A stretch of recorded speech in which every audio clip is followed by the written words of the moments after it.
A judge has blocked a new regulation requiring Georgia Election Day ballots to be counted by hand after voting concludes. This ruling occurred one day after the same judge mandated that county election officials must certify election results by the legally established deadline. Last month, the state election board adopted a rule that requires 3 poll workers to manually count the paper ballots, not the votes, after the polls close. The Cobb County Election Board, located in the suburbs of Atlanta, filed a lawsuit seeking a judicial declaration that this rule and 5 others recently enacted by the state board are invalid. The county argued that the rules exceeded the authority of the state board, were not adopted in accordance with legal procedures, and were unreasonable. In a ruling issued late Tuesday, Fulton County Superior Court Judge Robert McBurney stated that the hand count rule is too much, too late, and has blocked its enforcement while he evaluates the merits of the case.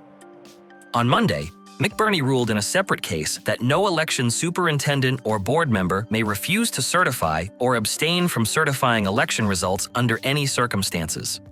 He noted that while election officials have the right to inspect election conduct and review related documents, any delay in receiving such information does not justify a refusal to certify election results.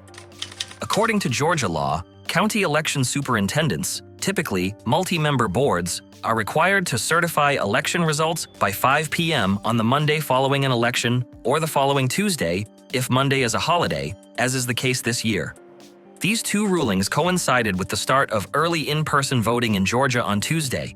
They represent victories for Democrats, liberal voting rights advocates, and certain legal experts who have expressed concerns that allies of Donald Trump might refuse to certify results if he loses to Democratic Vice President Kamala Harris in the upcoming presidential election.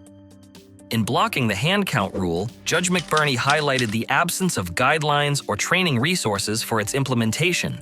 He wrote, "The administrative chaos that will, not may, ensue is entirely inconsistent with the obligations of our boards of elections and the SEB to ensure that our elections are fair, legal, and orderly."